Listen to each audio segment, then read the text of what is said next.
There is a story arc where Shimano were the second company after Specialized to launch a good central e-bike motor. First it was the E8000, then a few years after the EP8. Now we've moved on to the EP801. Immediately they had the best looking, lightest, full power central motor system on the market. It was also wildly popular. The brands loved it. It could be found on e-bikes from pretty much every part of the market. I even saw it on a prototype Specialized once, and I was told, don't tell anyone. The EP801 is still a good motor, and I recently reviewed it on a rock build. However, today, it seems if you post about it or you put a review about it online, the negative comments are incoming. It seems like there's a betrayal taking place. So what went wrong? Why has its star, or let's call it its presence, fallen somewhat in the last few years? So if we're looking at the specs of this motor, it's 2.59 kilos. It's also got a hollow axle on it, which saves quite a lot of weight, and quite a good attachment system where the pedal arms clamp down on it, which means you don't need any extractors to get them off. One of the lightest full power systems on the market. It's very compact. To me, it's almost one of the most compact motors full power on the market.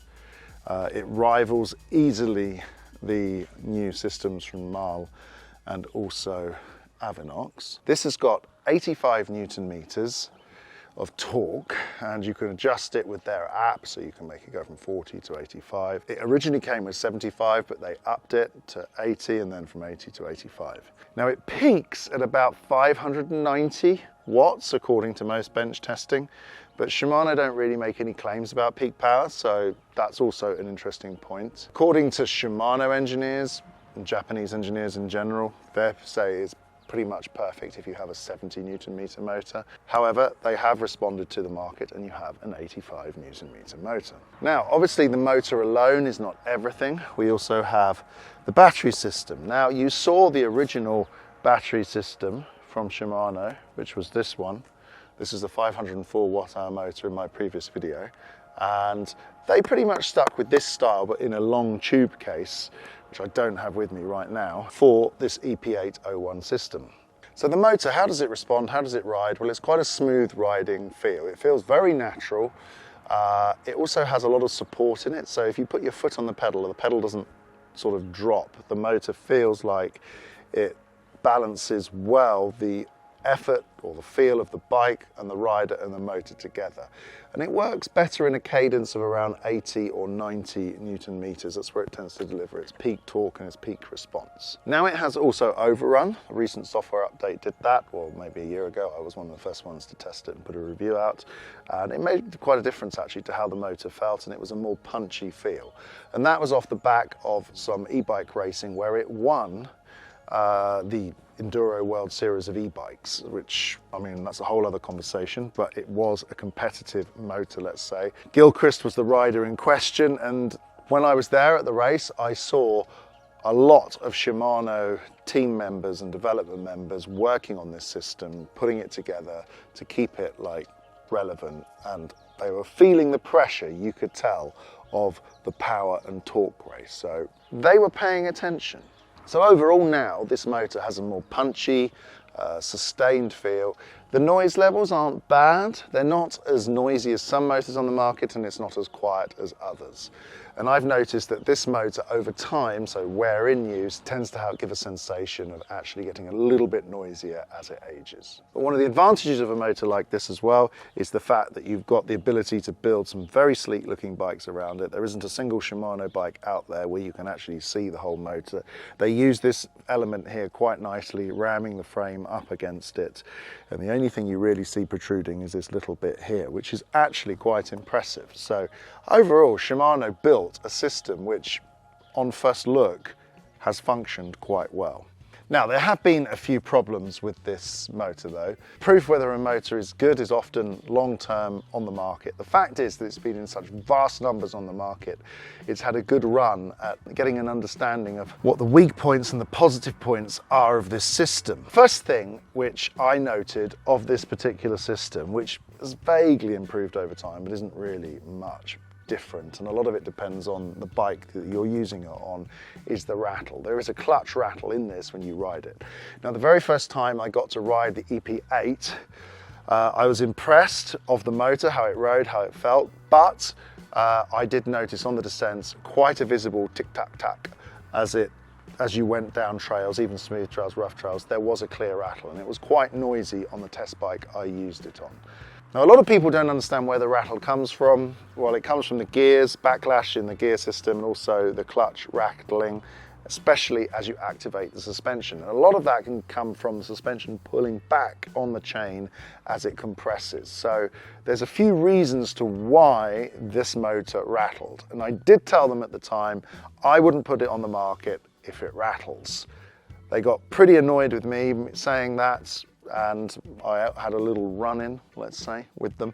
But at the end of the day, I was kind of right, and I had to say what needed to be said. So however, because of its small footprint, this encouraged a lot of brands to start using this motor and creating some sleek-looking frames. And this is where we move on to the second problem that started to occur, where brands had a nice sleek-looking motor, but they had these low wattage batteries. People at the same time started to require or wanted 600, 700 watt hour batteries, and Shimano kind of were late to the party with only having a 500 watt hour battery available for quite a few years, where really they needed to be moving on to a bigger battery in order to satisfy the need of range, especially for the heavy riders out there.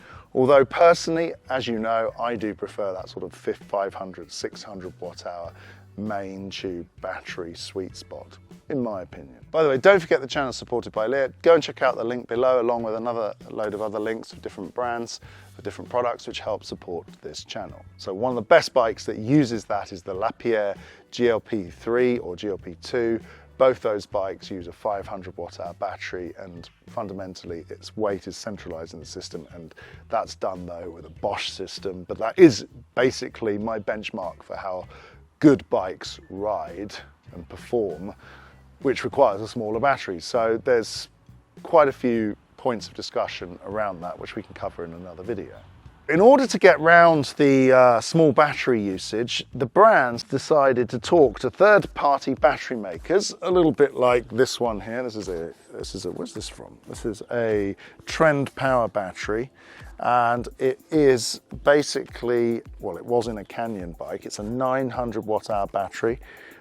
These have actually been removed from circulation, apart from I've still got one. And it has a Shimano Step Service logo on it. So it was an official battery that was recognized by Shimano, and therefore it also had, in theory, Shimano service. It would show up in the menu. But in order to do that, Shimano had to open up their system to the point of bike designers wanting their own personalized batteries. Now, this is where we get into the whole technology walled garden discussion. And one could possibly say, and this is where Shimano really made the mistake, that opening up your system allows errors and could be the cause or part of the cause of the downfall of the whole Shimano ecosystem. Based on what I know, and also from my own personal experience, and also talking to bike shop owners, the Shimano system is pretty well known, especially if you've got, well, most likely if you've got a third-party battery, to throw up an error on your display when you're riding. And it's the classic battery communication error or some kind of weird code that isn't obvious straight away. Another thing the bike shops have told me is that you can't, and I've seen this on the app, you can't update the software on these batteries without sending them back to the manufacturer because it's not accessible through the Shimano app. So as you update the software of the motor, it means that the battery gets left behind somewhat. Yes, you can update it, but you've got to send the battery physically to the brand that sells you the bike so they can update it for you, and then you send the battery back. And that is pretty long-winded and sort of a little bit ridiculous maybe. Right, now we get to one of the big, most famous cases of the error of the whole Shimano system, and that was this particular battery. So yes, Canyon wanted to make a nice battery with a good range availability. It's actually quite a sleek design. The case does meet the specifications necessary to be a case and contain it, but they noticed a problem.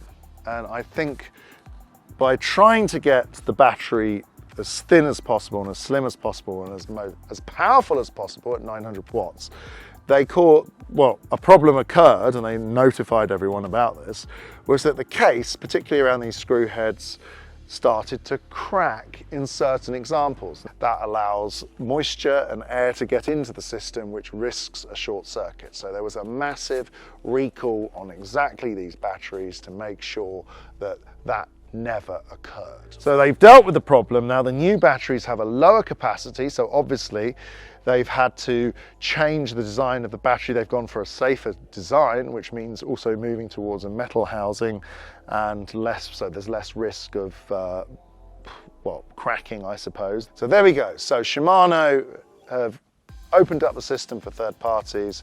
Third parties came in, and we've got error codes and possibly not the top specification of batteries, which completely flies in the face of the Shimano battery system, because when I've had a Shimano integrated battery system, it's absolutely fantastic. It doesn't break, it doesn't have any error codes, but it does have quite a reduced capacity, because they're only like 500 and 600 watt hour batteries. I think they moved up to 700, but I rarely ever saw those on any bikes, and companies were wanting 800 and 900 watt hour batteries.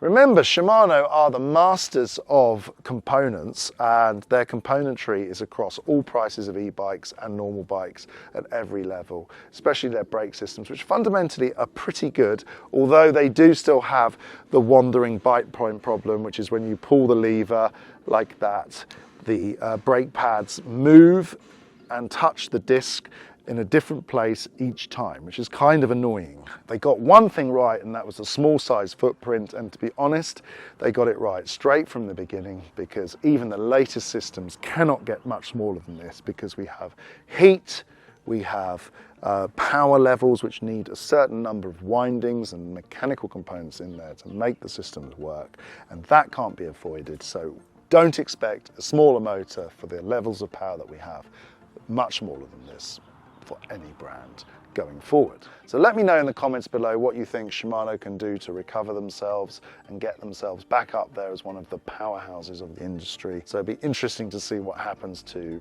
Avinox when that comes to the market, and we move from a few hundred systems, a few thousand being tested, to tens and 20s of thousands. What happens then to the service levels? Also, what happens to the need for third-party batteries? Should they open their system up to third-party players or not? Important question. Anyway, a lot to think about, a lot to get into in other videos in the future as we test more new systems that are coming this year. Don't forget to like and subscribe, and we'll see you on the next video. Bye everybody.